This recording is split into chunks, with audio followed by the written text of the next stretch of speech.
was wondering, you were mentioning that you didn't have a lot of women role models, and that your mom was, this fiercely determined, independent woman. So I guess one of the questions was, can you think of a time in your life, the first time you thought of gender, like that you saw, gender as something, an entity?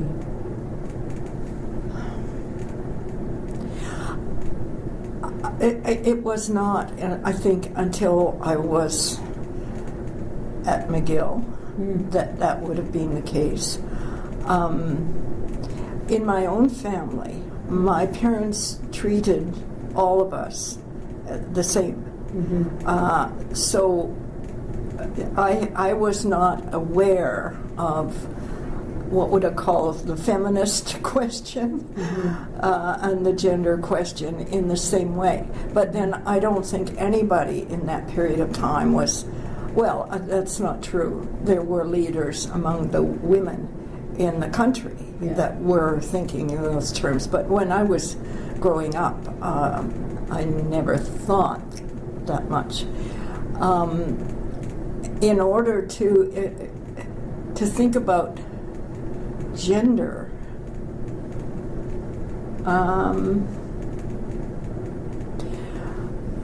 I think it was only when I went to McGill, when from being there in 70 or starting there in 71, that I became much more conscious of the gender question. I think one of the triggers for that was my taking on the job of being warden of Royal Victoria College, because then administratively I began to see the way in which the men, subordinated or tried to subordinate the women. I don't think that the whole discussion of the relationship of men and to women and vice versa was even using that terminology. Because one of the things that I liked about the SCM was that people were equal there. That was one of the real strong elements of the SCM, was the equality between men and women. Would that have been from an evangelical point of view, like in Christ there is no male or female? I think that's where it would have come from. And I think also because the SCM was related to the World Student Christian Federation, that the experience of the Second World War had fed into the roles that women were playing in terms of the war and so on, and the country or the West wouldn't have survived without that equal participation. So I think that it was happening, but the terminology wasn't being used. Well, you were speaking of when you were quite aware when you had that professor at U of T that he was targeting you because you were a woman. I was. And he didn't particularly want to have a woman student. But what I didn't do was then theorize about it. I just, like so many women, I assumed that it was me. Not me, female, but me. Do you know what I mean? You personalized it instead of not seeing that. That's right. It could have been anybody, and he would still treat you the same. And then when I became dean and was joined or became a member of the